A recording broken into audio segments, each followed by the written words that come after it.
is on the road, just at the edge of this road. So if you wanted to just feel free to have a look at that, pass it on, or put it on the table on your way out, and people might be able to put their email addresses down. Thank you very much for coming along to the session today.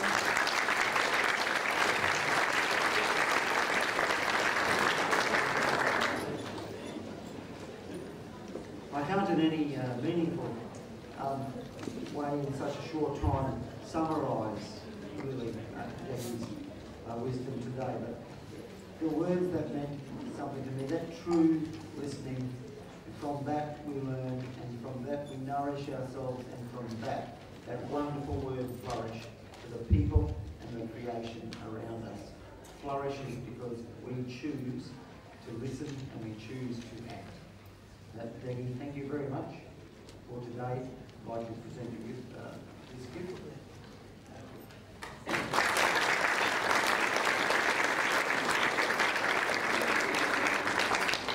If it's raining outside, please don't get too wet going back. The lunch is now available back over here for Sunday.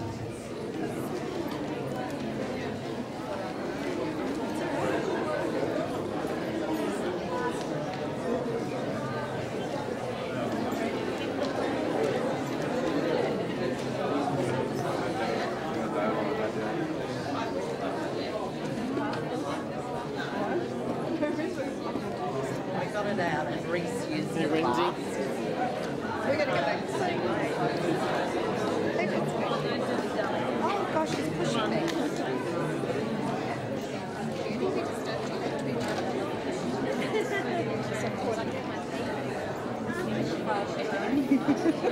And she took me, what do I see her?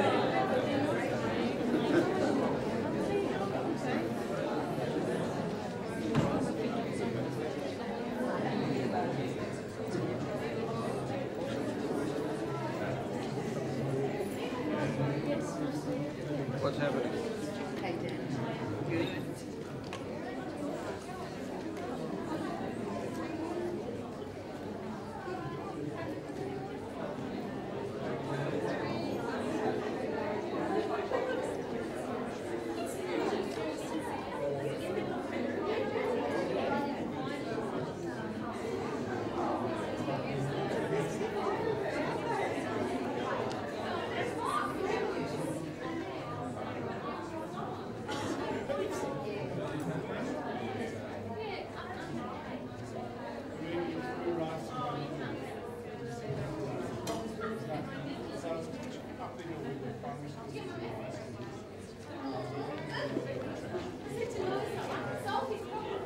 Thank you, everybody.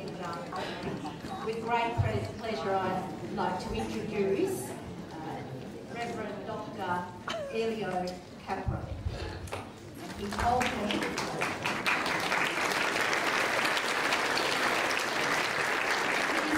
that's enough, but I really need to read at least a paragraph. So there, because he's very keen to get started. So very quickly, and you can read the rest yourself in the program.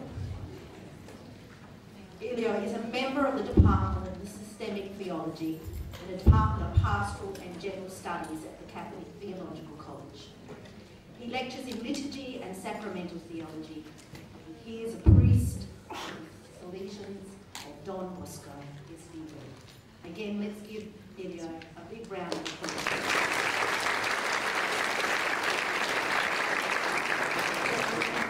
He is speaking on. By the way, just in case you got the wrong idea, I don't know how it came about. On the title there is evangelization and grace. It's the most boring topic. It's going to never be my topic. I'm going to speak to you about contemplating the face of Christ in art. So if you want to read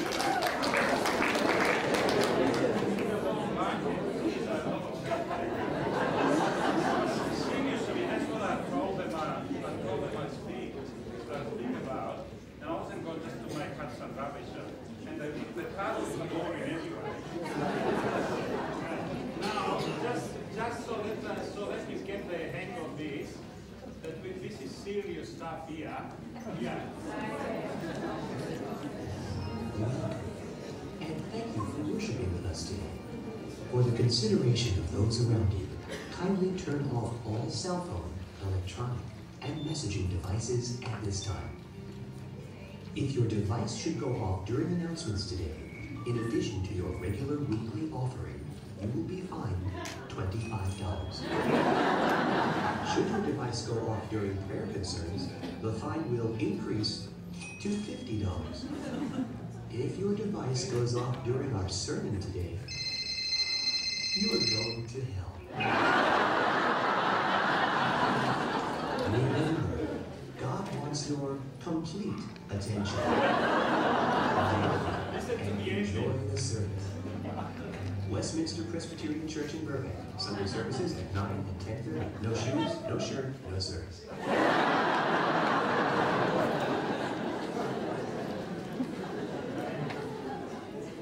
But I do want more because I can't help.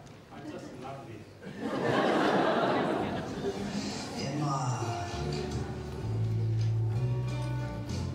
Huh? Emma.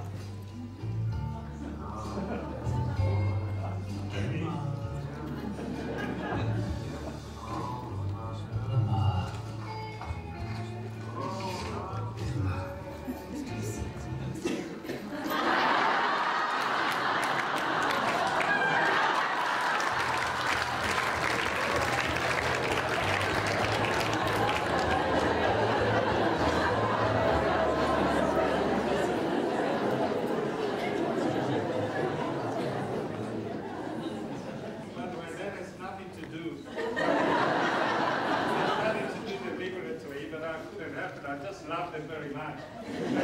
You see, do you remember, you probably heard that we're talking about Lectio Divina. And I've just been to Michael's talk, and honestly I was very touched. I don't know enough about icons, and the prayerful way in which he spoke about icons.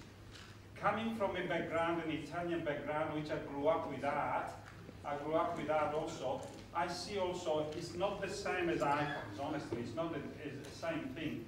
But there is a richness and a spirituality in a lot of the paintings as well. So I see this one as complementary to what Michael had, the Michael workshop that he has given. And hopefully, you know, it's really the in thing now about going up on pilgrimages to all these holy places. Honestly, whenever I can, I go on art pilgrimages. My last one was through Spain, and I wish I could spend the whole day in telling you how touched and honestly moved to tears when I was in front of some of El Greco's paintings, honestly. And if I have time, I'll show you a tiny little bit of it, like this. So I can see it's really complementary. Icons are specifically theological, but there is so much also spirituality in artwork. So let me explain a little bit. I start off from a background you might not have thought I would start with. I start off with the first letter of John, okay? That which was from the beginning, which we have heard, which we have seen with our eyes, which we have looked at and our hands have touched, this we proclaim concerning the word of life. By the way, he's talking about the 4 Gospels, okay? In other words, they're not writing about something abstract, some fancy stuff. They're writing something about they have experienced, that have touched them. And that's what I believe artists do, actually.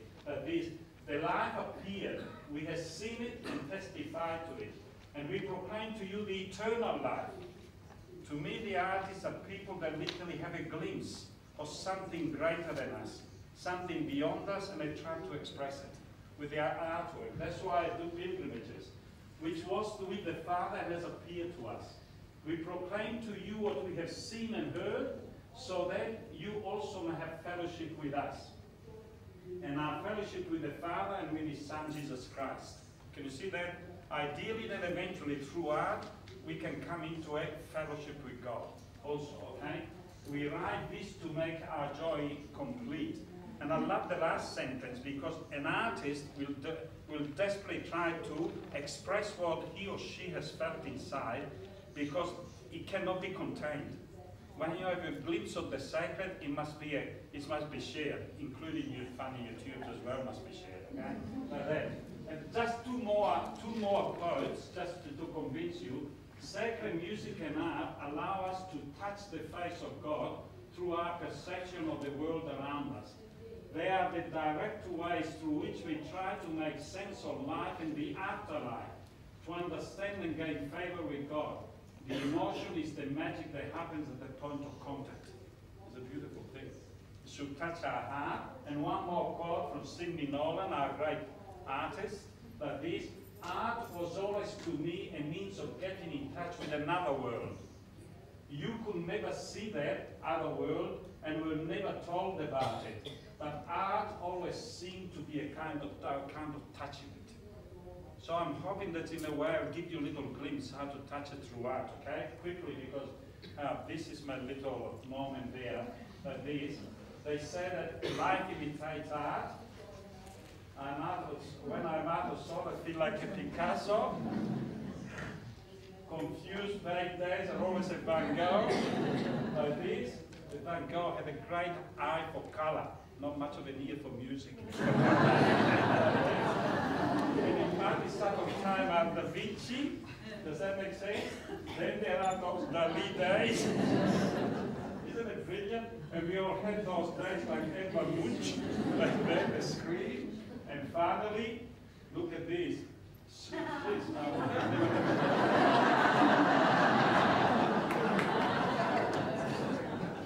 Isn't it a brilliant cartoon? Okay, so I'm talking about Visio Divina. It's the same as Lectio Divina, but we add a little bit because we actually use the artwork to inspire us. The 5 steps, by the way, we are making copies for you and they'll be sent to you. This chart here will be there, okay? Unfortunately, I thought there was a small workshop, clean workshop, so I only done 30 copies. I thank you for for your support. Therefore, first we listen to the scriptures. Does that make sense? So, which is the same as the read the scriptures, but then we add one bit when we do Visio Divina, is seeing. We go to the artwork, can you see, and try to read it like this. Be open to the images, the thoughts, the impression. I'll help you. That's the tricky bit, because we need to develop a certain literacy, don't we?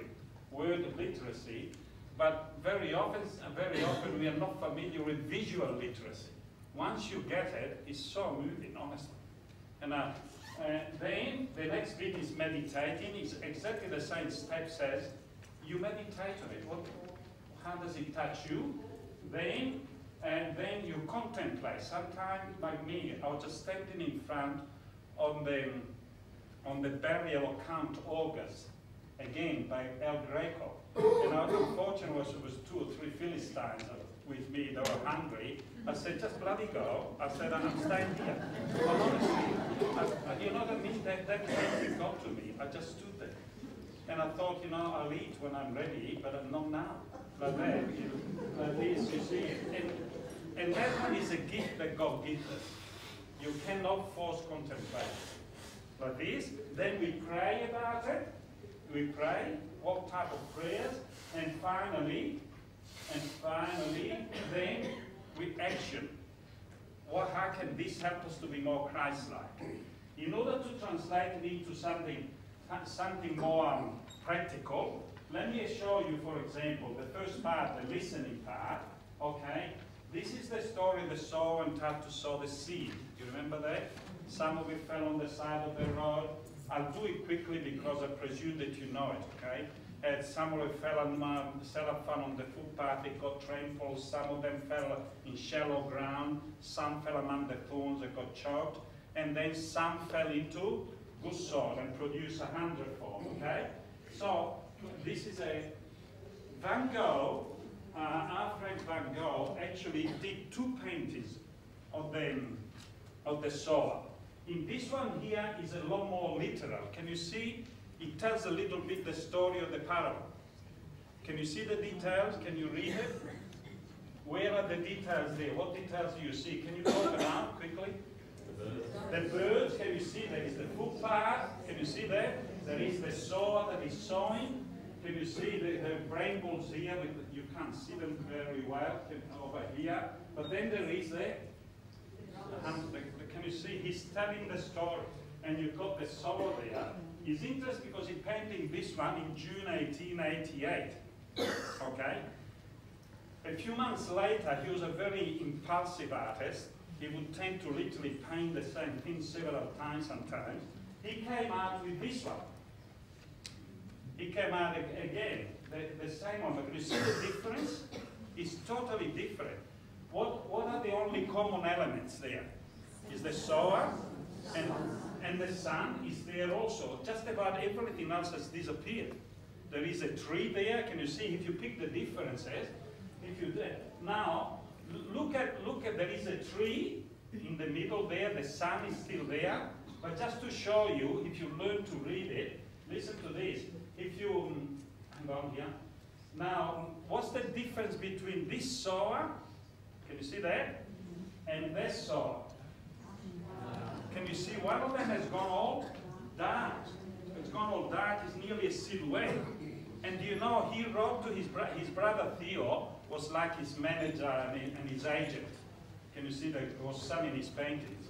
He wasn't a good agent because the poor guy, you know, practically didn't sell a single painting during his lifetime. Honestly, seriously.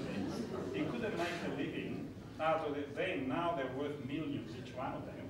But at that time, he couldn't make a living. He wrote to his brother Theo. What does he say to you? This change of a sower. He becomes depressed. I like that. Not much. But then, it come up more and more. It's not identifiable as any one person or That's another what one. I mean. Let's think. Can you see? It's not identifiable. It's like a silhouette.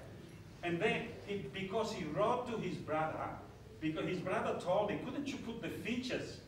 He used to communicate with his brother Theo. We got hundreds of his letters. Couldn't you put the features of the guy at least? Can you see? And he wrote to him, I deliberately did it like a silhouette because the viewer must put himself or herself in it. You are called to be the sower. Can you see? He deliberately, he's drawing you in. In fact, even, if you know, Van Gogh was trying to become a minister, a Protestant minister. He was knocked back for several reasons. He was knocked back. He wrote to his brother again saying, since I've been knocked back from the ministry and I will not be able to preach sermons in church, from now on I'll preach my sermons with my paintings. So there is spirituality there. And I wish I could do a lot more on him too. And then he even told to his brother Theo, where did I put the sun this time? Do you remember in the other one? Was right in the center? Can you see there the center? He just discovered the color yellow, like this. But now, where is the sun? Behind. Look at it more now. Meditate on it. What does it tell you? Why is it behind? What does it remind you of? Look at me. You can already see it. You can see a halo. Can you see that? Can you see? Because he's actually saying, because when you saw the word of God in someone else's person, you become the saint. Powerful stuff. Can you see? Now, I haven't got time to take you through all the steps, but can you see even just a little reflection like that, it can become meditation, it can become contemplation, can you see? Instead of being only lectio divina, it becomes visio divina. Because I want to cover a few paintings, I'll let you do the other steps, okay? Is that okay? I'm sorry. If I had all day, I did this one with a group of teachers, I had the whole day, then we would actually take them through the whole steps. But I just trust your goodness of heart and that you'll do it yourself. Is that okay? Okay. Now, then the way of seeing. In order to learn the way of seeing now, and if you've got a USB, I'll give you these things. They're charts. And by the way, I'm very grateful to who was the lady up in Cairns? She used to do Annette. She's Annette Rinaldo, like that. she gave me these 3 charts, okay? When I used to go there and do work with them. Can you see, in other words, if you want to learn to read a painting, first of all, you look at the painting and you say to yourself, this is entering into it. And also, I was intrigued by your comment that the Caravaggio actually even went to brothel and really lower down pubs to get his models. But in a way, there is, to me, from Elio's point of view, we got to learn to see Christ, contemplate the face of Christ in every human being. And every human being can speak to us about Christ in some way or another. So you enter into the painting and you say, what do you see? Can you see? Use your senses. If you were in there, also Michael quoted the Chinese proverb, you can paint a wave, but you cannot paint the sound of the wave. But this is exactly what some of the painters were trying to do. Help you to practically even hear the sound, even taste even smell the flowers there. Can you see? So you need to use your senses to enter into the scene. What would you see? What sounds would you hear? Can you see if you enter into the painting like this? In fact, Michael was saying that icons very often should be looked from down above because they are heavenly coming down to you. Most of the paintings of the Renaissance especially, and also more current one, you look them straight there because they invite you to enter into it. Can you see the difference? There.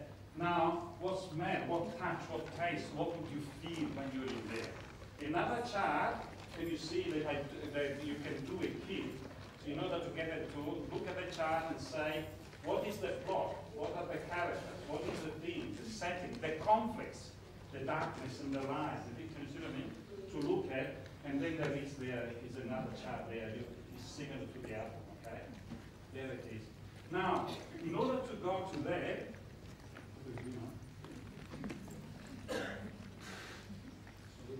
we are doing an interesting thing, okay? Now, I'm taking you to this one, okay? Thank you, brother. These guys have been wonderful to me, these 2 guys. Honestly, I need you to give them an applause.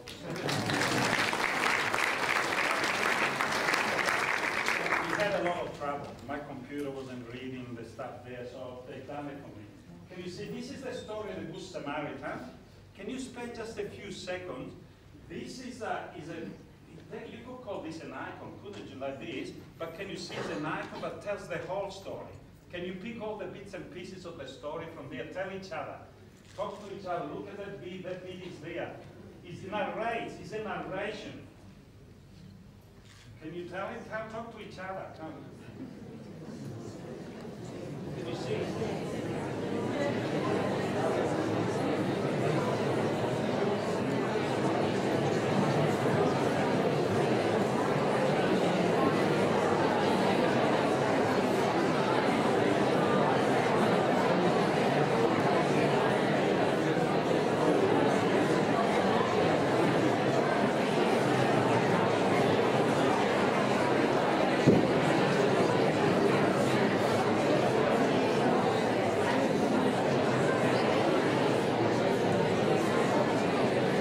Thank you very much. Thank you. But did you notice it tells the whole story there? I'm not condescending you by taking you through because you can see the whole story there. But what do you notice there? There is a special something unusual. The Samaritan has a halo, and the Samaritan looks very much like Jesus. Always, when I ask you, I do this, I teach at ICU sometimes, and the lecture rooms sometimes are as big as this, honestly.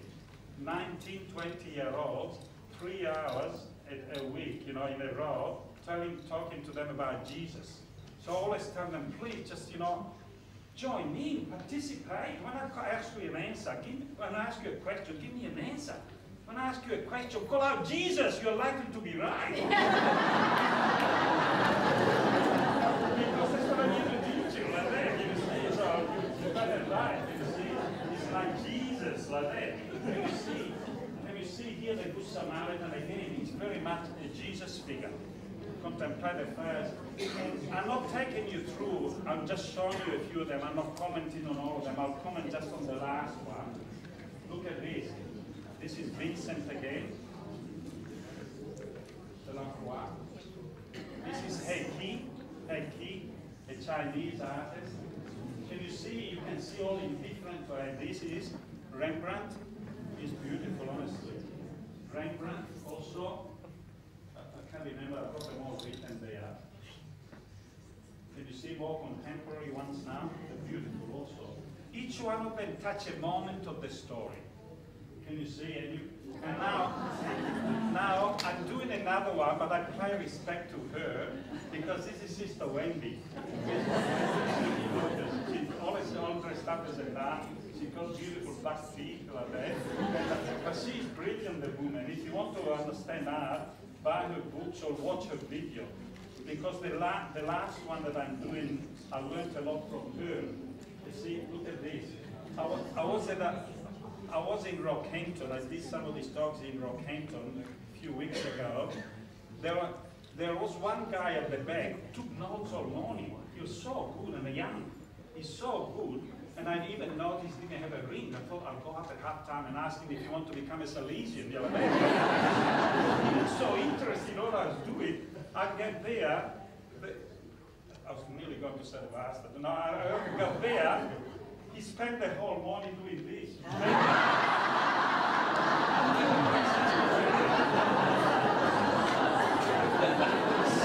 I told him, you can become a Jesuit for life.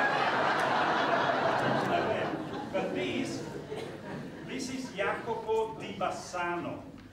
Can you see once again, is the Good Samaritan again. Can you see what I mean? Look at it. Can you see all the story they are told? But if you learn to look, there is much more. Can you see anything unusual? Can you see anything special? The dogs.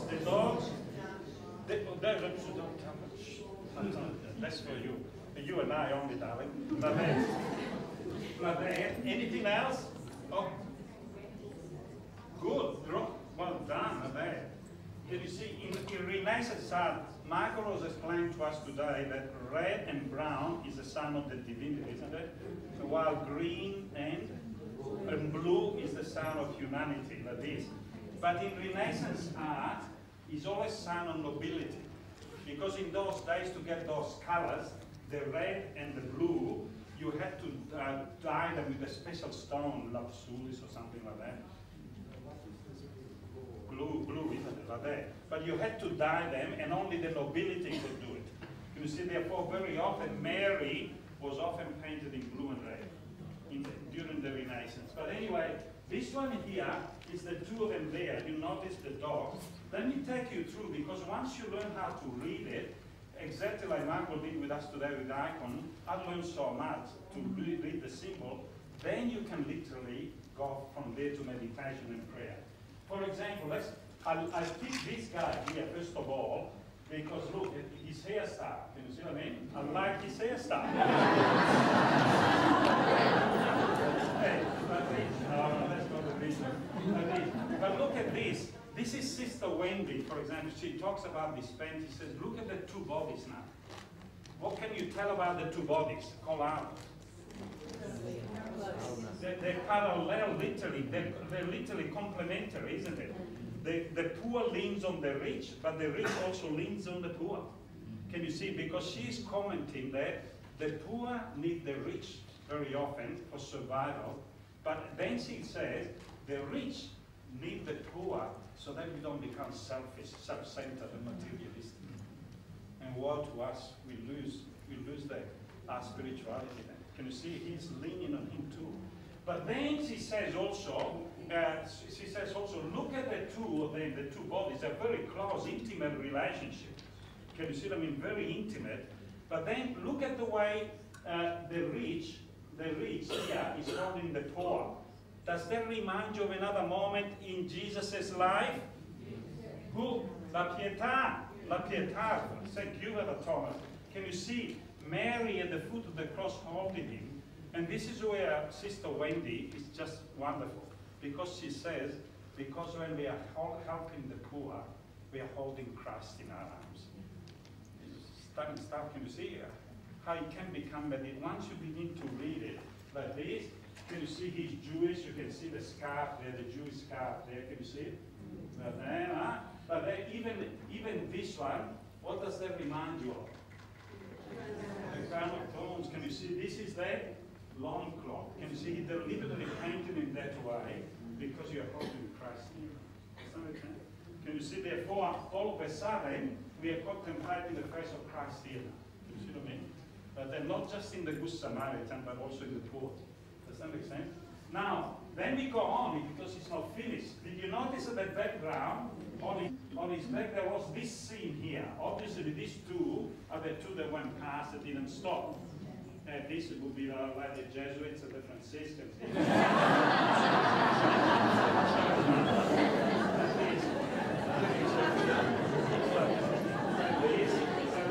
Now, the story talks about Jerusalem and Jericho. They were going from Jerusalem to Jericho, Jericho to Jerusalem. So, can you see there is a city here? Can you see there? This is a river. It looks more like the Yarra in Melbourne, this one. But then round like the Yarra, like this. And then there is a mountain there. He could have easily tried to paint something that looked like Jerusalem, to make you think of Jerusalem or Jericho. He didn't. Do you know what he painted? His name is Jacopo, Jacopo, di Bassano. In other words, who comes from Bassano. Bassano is a city north of Venice, just a little bit north of Venice. He painted his own city in the background. Why? Because the gospel, for him, it would have been 1,500 years old for him, now 2,000 years old, but has to come alive and active where? Now, here in Townsville. Can you see why I love what Jen Hines is doing here? Because the gospel story happened here on the street. Magnetic island is just hovering there in the background. If the gospel doesn't come here alive and active, they are just stories. They're just, then they are, he's saying, you've got to make it come alive in your city. Like this, let me show you, can you see, this is and by the way, the mountain is called Bassano del Grappa. It's a famous place there for this mountain because there was a battle there during the unification of Italy. But also it's famous for making grappa. But then you've got a bottle that comes from Bassano del Grappa, treasure it. It's worth a lot of money. But then, can you see there? This is the city. Can you see the mountain in the background? And the city now has come all the way down to the river. But that's the old city was up there. Can you see that? And I showed you this one because my two provincials ago, Ian Murdoch, he died of cancer, unfortunately. One day, he called me on the phone. He said, Elio, one of our Salesian schools had proposed, they wanted $10,000 because they wanted a picture of Don Bosco. And they wanted the principal, the deputy principal, the REC, and the artists to all go to Turin to visit the places where Don Bosco was, so they could literally immerse themselves and paint Don Bosco with the pictures of Turin behind it, you see. Ian tells me, Elio, I'm going to say no to them, but can you come up with, you're very good with the words, can you come up with a reason? Can you come up with a reason that I can say no to them like this? And I showed him this painting. I said, tell them, who cares? The painting there, who cares about Turin? Don Bosco lived in Turin 200 years ago. The spirit of Don Bosco, if it means anything to us, has to come alive in our playground. Tell them they have to paint the playground of their school. Thanks, that's perfect. He took me out for dinner. You see, they painted the kids in the playground. If we trace the spirit of Don Bosco, we've got to make it come alive. The Samaritan spirit or whatever has to come alive now, here where we are. Is that helpful? Okay. Then, can you see, then here you can see the oil and the wine? You see, because, and by the way, they were expensive things. They were not just the leftover coins that we put in the collection plate on a Sunday. This guy here offers a very expensive and very basic things he gives to the poor. Oil was used for cooking, for healing. was used for light. Can you see what I mean? And wine is not very famous. Wine is not normal in the Middle East, you see. So it was something they used only for celebration. So this guy doesn't give the leftovers to the poor. He gives us something which is really intrinsically necessary for him. Is that okay also? And by the way, also because the wine was supposed to be cleansing, and the oil then was supposed to be healing. Because of the alcoholic content of the wine, you clean the wound first. Does that make sense? If you see me better than Bruce on the strain, like that, put oil on my wounds, I give you the wine to drink. I'll recover quicker, okay? Okay, then can you see the animals? Have you noticed the donkey? There is the donkey there. Can you see it there? And then two dogs. The donkey, you know, because it's part of the story, but the dogs is very important. Imagine that you and I are a filthy rich couple, okay? Okay, we've got the money. Like that, and imagine poor Michael is struggling like that, and we get him to paint us. Can you see like that? In Renaissance, often they would paint you and I like that, you know, looking important, and often they would put a little dog in the foot. The dog was very symbolic. It's symbol of fidelity and how do you call it? And loyalty. Fidelity and loyalty. In other words, is to say this is a very faithful and loyal couple. Does that make sense? Here there are two dogs, because the beginning of the story was when you are loyal to, when you help the neighbor, you are loyal to your fellow human being, but you are also loyal to God. In fact, the original question that the lawyer was asked, that the lawyer asked Jesus, which one is it better? Is it better to serve God or neighbor? Can you see the two dogs? You cannot separate it. When you love neighbors, you love God. If you love God, you must express the love for neighbor. Can you see the two cannot be separated?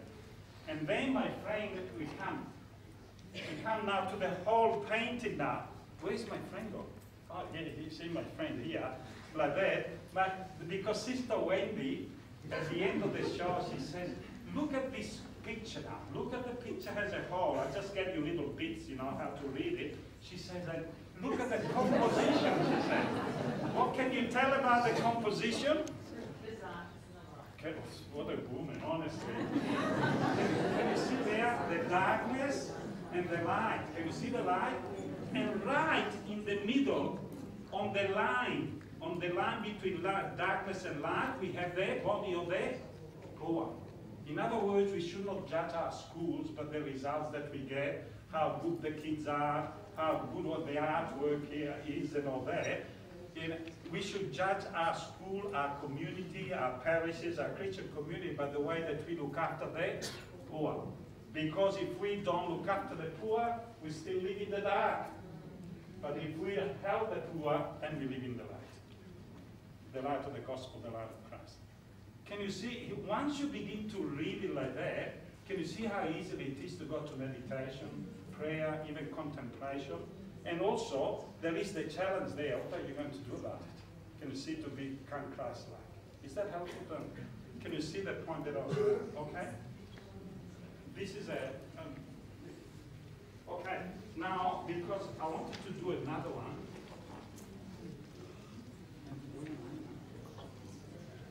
One more. I have to do...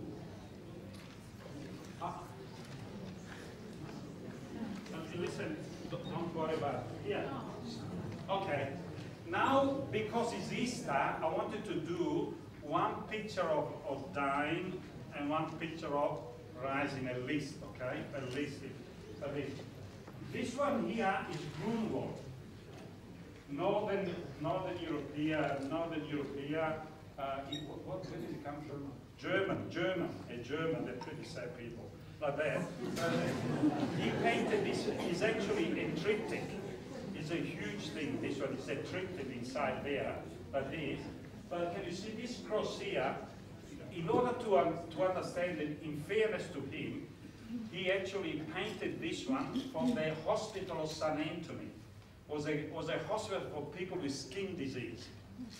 Can you see, therefore, he's trying to show in the body of Christ, what? That Christ identifies with them. Can you see the skin of his body? You know, Christ identifies even with the people of, and by the way, this is the scene of Mary, John, and all this. Does that make sense? Look, can you see there? That's the close up. It's really, honestly, he goes out of his way to emphasize the pain, the suffering of Jesus. He literally makes you feel the agony of it all. Honestly, if I had the picture like that, even though I admired his style, I admired his artistry, I could not keep it in my bedroom. Honestly, it just too, and you haven't seen all the details. I'll show you a few more details in a minute. But he's representing the agony. Is he right or wrong? Can you see, we got 4 Gospels. Do you remember I told you the 4 Gospels? 3 of them emphasize, the synoptics, emphasize Matthew, Mark, and Luke, emphasize more the pains of Jesus, the suffering that he went through.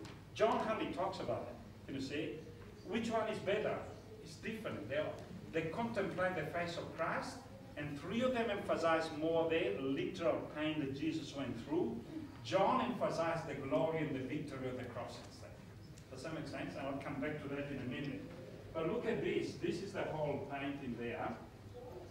And can you see it was part of a triptych? Then when you close the doors, it comes like that. There was also on the bottom there. And when you open the doors, there is also the resurrection there. Can you see that? Let me show you the two. Can you see that's what's inside is the resurrection. And it's beautiful, honestly. But what worries me about that one a bit, what I found discomforting for me personal, is that the 2 Jesuses, they practically don't even look the same. It's like, you know, as if, you know, here on earth, you have to suffer, because one day we'll get this resurrection and means, you know, mean some or another like that. But they're literally disconnected, the 2 of them. But it's beautiful, okay? And here it is again. Now, I stood in front of this one also. This is a Greco instead. Can you notice the difference? Let me bring them together. This is another one of El Greco. Can you see? What do you notice the difference with the previous one, Grunewald, for example? Come on, name the differences. Jesus is looking up, his eyes are open. Keep going. What about his skin? Can you see? This one is already smooth, you know, there. Can you see? What else do you notice? Okay, let's bring it together. Look at this. This is Grunewald. Just let's look at the eyes and the mouth and the face first. Can you see? That's right. This is El Greco. Another one of El Greco. Look at El Greco again. Look, always looking up. But listen, I'm Italian, please excuse me if I, like that, if I'm too romantic like this, but in those eyes to me, there is something there also. What are you? There is what is it? There is watery dewy, keep going. There is sadness, but hope also. To me there is longing also. The longing for someone that you love. Can you see? That's the Gospel of John. El Greco is more the Gospel of John. In the Gospel of John, Jesus loved. There is no greater love than to lay down your life for another. So Jesus now says it is accomplished. Can you see? When you've given yourself, you fulfill your mission. I'm not crawling here, I don't even know who he's here, but your Bishop Michael. I talked to him, how's it going? He says, if I die preaching, would be my happiness. It's literally the person that literally lives his or her life, and death therefore does not frighten you, because it becomes the fulfillment of something that you live for. Does that make sense? Like that. Can you see the difference? Wow, here look, the lips are already gone purple. Look at the thorns. They're not just little thorns. This is a whole, it's incredible. There's a whole bush there. Okay, more. Look at the hands now. Can you see what I do? Yeah. Look at the difference in hands. It's stunning, isn't it? Which one is right, which one is wrong? Sometimes when your life gets shattered and broken, something disastrous happened to you, might be consoling, but other times, which one is right, which one is wrong. Art helps you to try, to think, to look beyond. More. Now look at the skin. Can you see the skin? It's incredible. To me, the skin there is already in the process of transformation. The skin, even the position of the body, is in the process of resurrection. Really jumping out of the cross nearly. Can you see there? See, different way. Here, and then I'll show you really the skin. Okay. And this is Velasquez. But I'll do Velasquez another time, okay? We'll leave Velasquez there. Now, because I want you to take you to a resurrection story.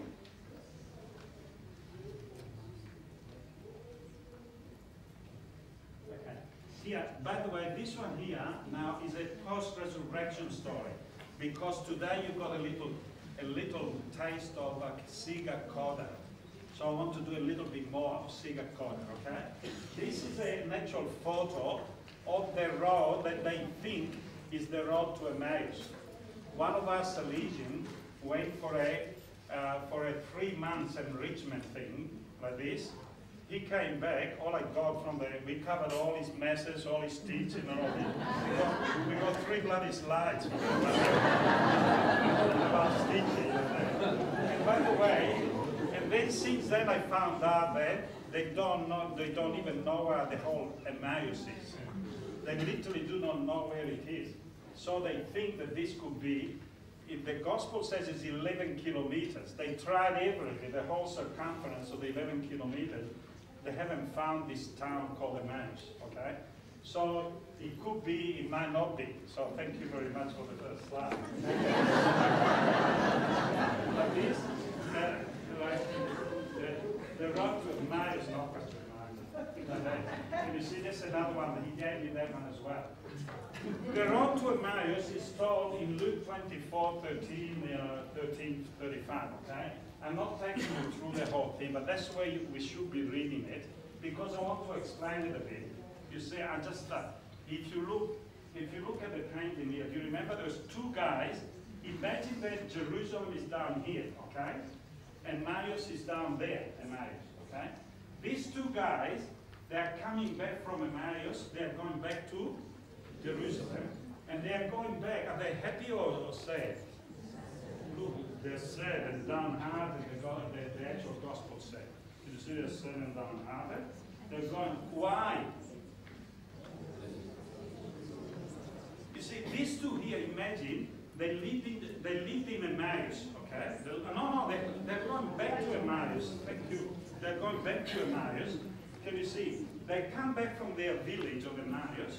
They've gone up because they heard of whom? They heard of? Jesus. That's right. Can you see that? They heard of Jesus. They heard of Jesus. And then, because of the events in Jerusalem, what is the events? Can you see? When confronted, they followed him. They saw the miracles. They saw the healing. They saw the teaching. They thought, wow, this guy's promises. Because for the Jews, this was a time. And I think to me, I was speaking in Mark very much also with what Sister spoke this morning, Marianne was talking about. We've gone through a period of change. If you think at that time, they were going through a period of helplessness and hopelessness. Why? Because the Romans have been back. The Romans are infidels. They were pagans. They were the chosen people of God. And all of a sudden, here's these infidels, you know, they've literally not taken over their country. Not only that, they made them pay incredible taxes. You know, all this, they're oppressed. But not only that, for several hundred years, they had no prophets. Do you remember they had the big prophets, the great prophet, then the smaller prophets, and then it disappeared. There is no voice of God.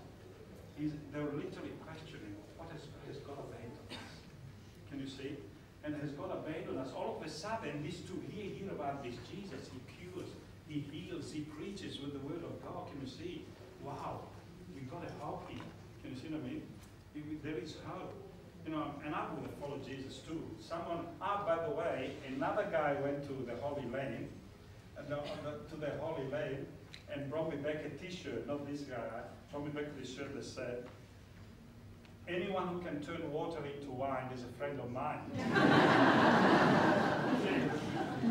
Can you see him follow? But then the cross is the crisis. How can we believe in a guy that lands on the cross? Can you see what I mean? You know, if that was the end of the story, we wouldn't be here to tell it. If that was the end of it. So they thought it was the end of it. So they're going back, let's go back to our routine. Forget about discovering the beauty, the gifts of Christ that God gives us on a daily basis, you know, and let's go back and just live, make a living. Consider living at this level here. They're going back. But then, are you ready for it? I don't really see because there are two there, but you've got to look there. All of a sudden, are you ready? Point, there are three there. Can you see that? I'll do it again for you.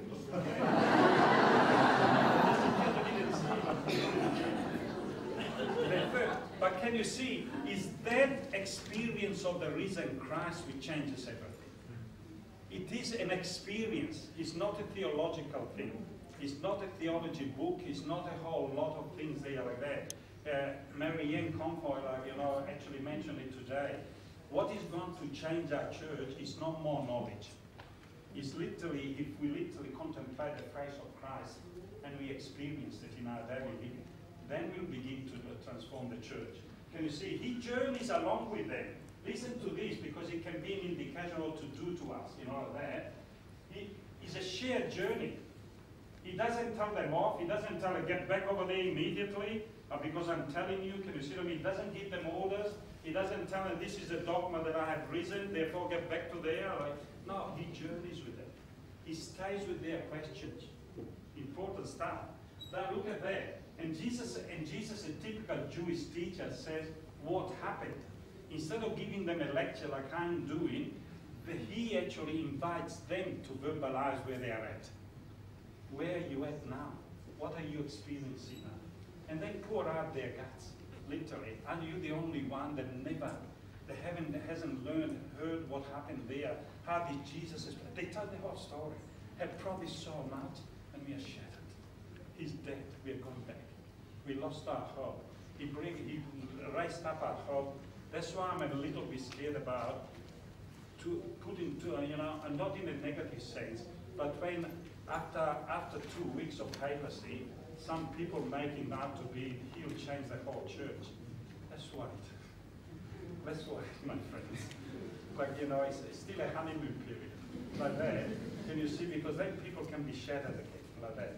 And he's a different power. He's totally, we have to, Sunday to look forward to, but before we can raise back to the stars, let's wait, like that. Can you see what happened? And he tells them everything. And Jesus listens to the story. Very often you have to listen to them. But then, if you see, if you remember in the 70s, 80s, for those of you teaching already there, I was, we are told whatever the kids say, you have to say how beautiful. It's beautiful. Let's put the picture up on the wall. Let's put the picture up in the church because it's beautiful. Everything is beautiful in its own way. Everything is beautiful in its own way. But can you see what I mean? It was really obsessive that we could never criticize the kids. We could never ask questions. Jesus listens to them. But he doesn't just say, oh, poor guys, I'm sorry with you, let's go home now. But then, no. Then, once he's listened to them, what does he do? He retells them their story, but in the light of the scriptures. What happened to me out there in Jerusalem, listen to this, was not failure. Was the way that God invited me to enter into the darkness so that the glory of God would triumph again.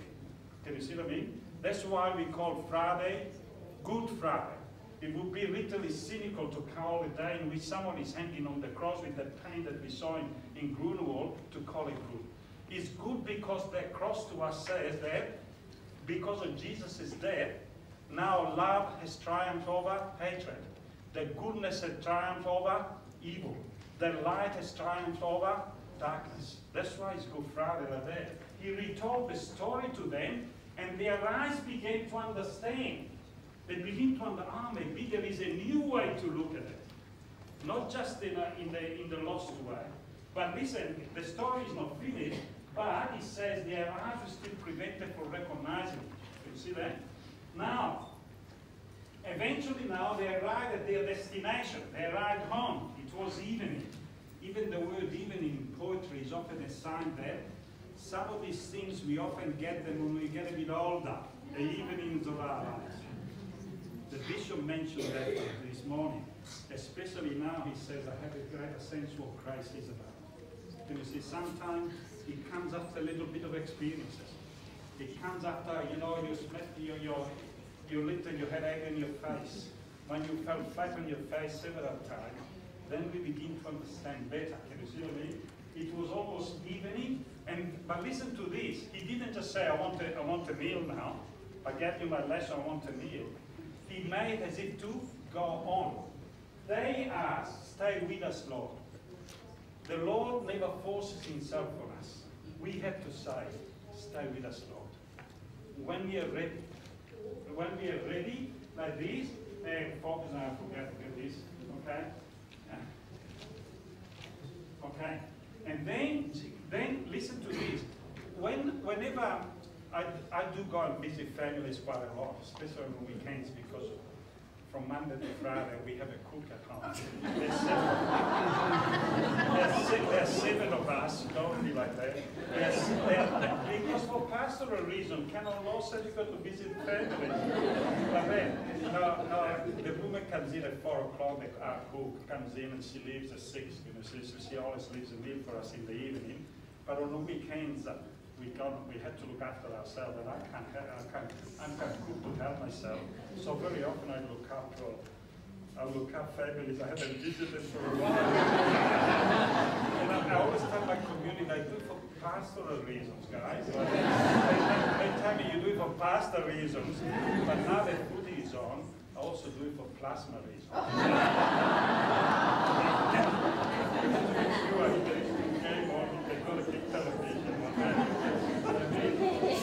When I go to their place, I don't take over.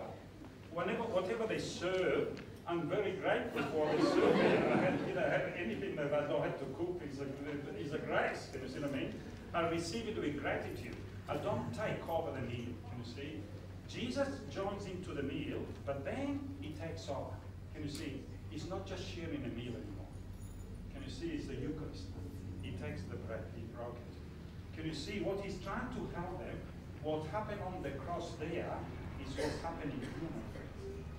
I brought my body over there, here it is again now. I'm giving it to you as bread now. Can you see what I mean? On the cross I gave myself to you, and I actually did it. I brought my body. You remember Grunwald?